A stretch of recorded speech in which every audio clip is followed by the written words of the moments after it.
Hi there! Today we'll explore metaprogramming in Unity, code that writes, reads, or modifies other code, reflection, emission, source generation, and IL weaving. 4 different techniques, very different trade-offs. Well, let's dive in.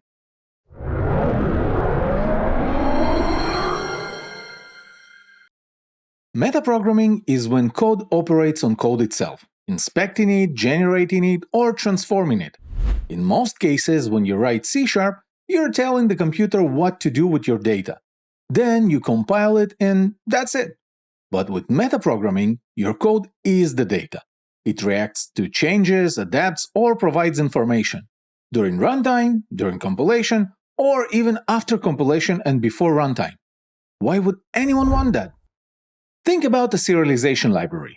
It needs to take any class you give it, one it's never seen before, and somehow figure out all the fields, their types, and their values.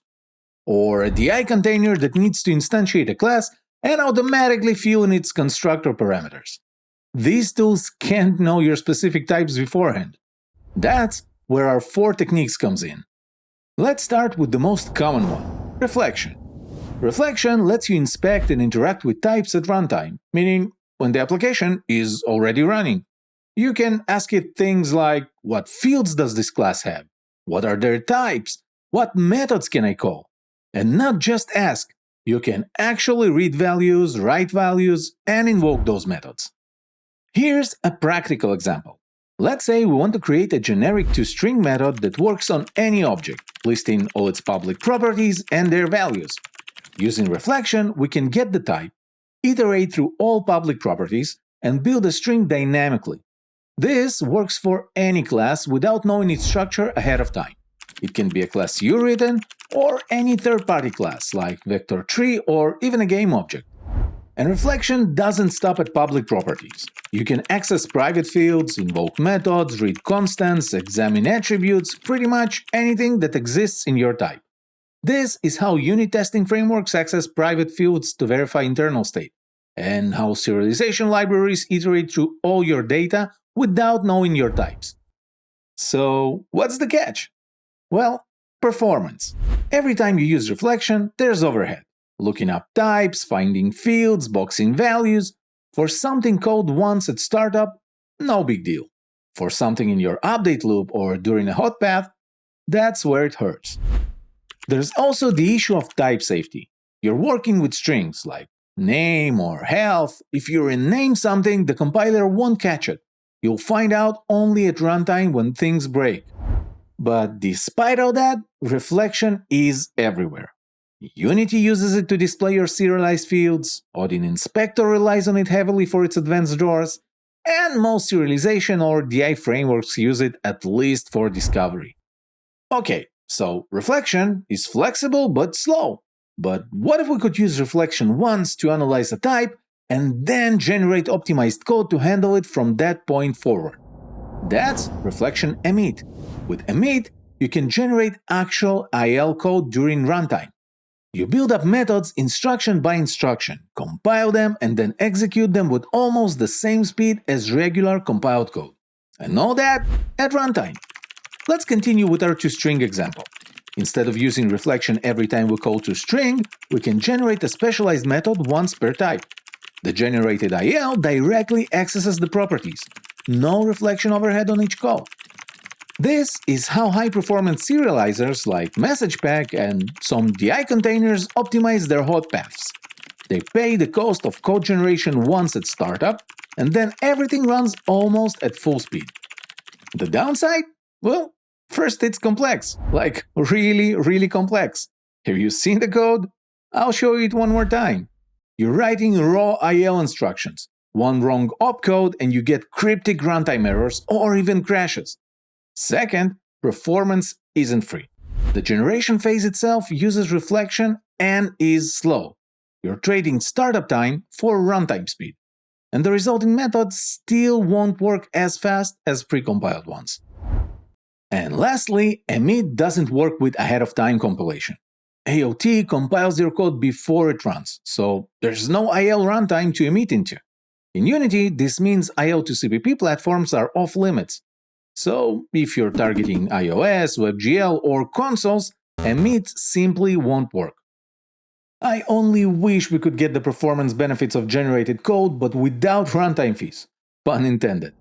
With Roslyn Source Generators, we can generate code at compile time. Source generators are a C# compiler feature. With regular compilation process, you write code, the compilation begins, the compilation ends, and we get a binary. With Roslyn Source Generators, it's a bit different. You can think about them as a compiler plugin, and the best part, this plugin is written in C# as well. So it's changing our diagram a bit. Instead of going straight to compilation result, we kick source generation step. During this step, source generator analyzes the code, and we'll talk about code analyzer sometime in the future.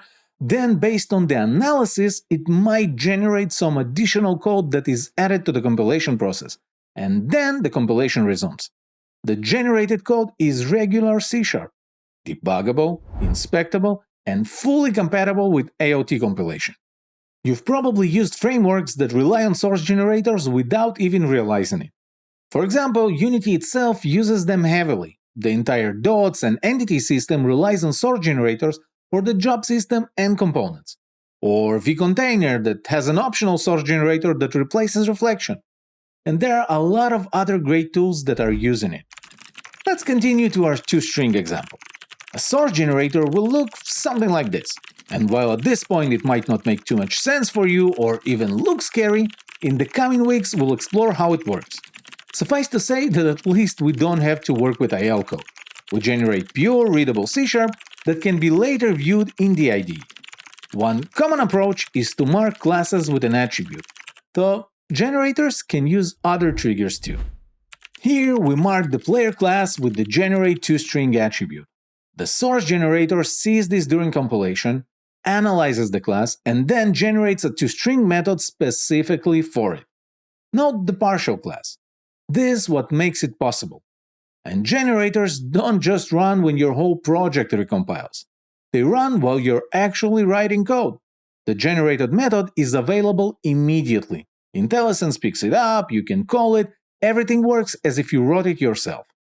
So, if you add or remove a property, the generated toString updates automatically. Add a new meta property? Next time the generator runs, which is almost immediately, it's included in the output. No reflection at runtime, no emit, just plain fast C#. Source generators are fantastic, but they have their own limitations. For example, they can only add code. They can't modify or delete existing code. And they only see what's available at compile time. So if you need to handle types discovered at runtime, like modded content or plugin systems, source generators can't help you with that. There's also a steep learning curve and a different mindset to building your own generators. But using them is seamless.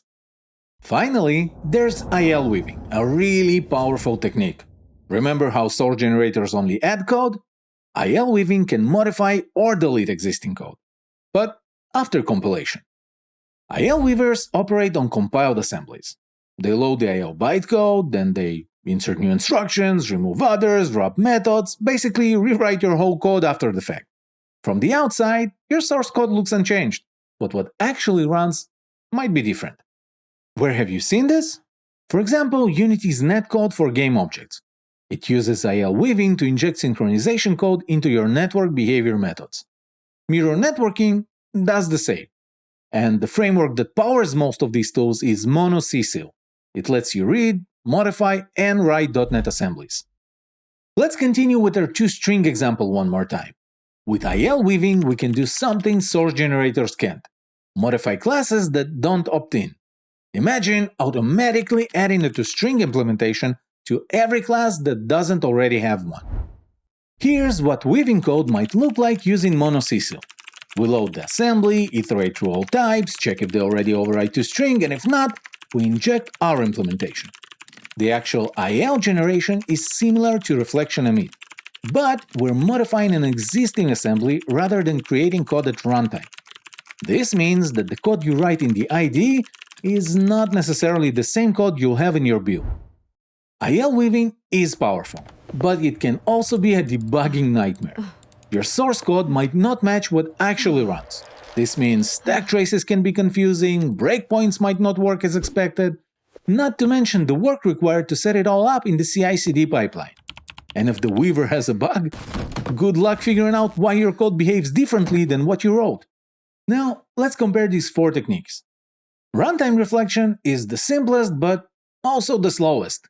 It's great for editor tools, one-time initialization, unit tests, debugging utilities, or plugin systems. Basically where performance isn't crucial, or you have to work with dynamically loaded assemblies. Reflection.Emit generates fast code at runtime, but has slow startup and doesn't work on AOT platforms. It's useful for relatively high-performance scenarios on Mono, like optimizing serialization or expression compilation, but only if you're not targeting IO to CPP. Source generators produce fast, debuggable code at compile time, but they can only add new code. They shine for boilerplate reduction, performance optimization, and type-safe code generation. And because they run in your IDE, the generated code is immediately available. Autocomplete, navigation, everything works. IL weaving can modify any existing code, but the changes aren't visible in your IDE. It's typically reserved for framework-level features, like networking sync, automatic property notifications, or aspect-oriented programming, where you need to modify code users have already written. And that's metaprogramming in a nutshell. Don't forget to like and subscribe, it really helps the channel. Keep on creating, and I'll see you in the next one.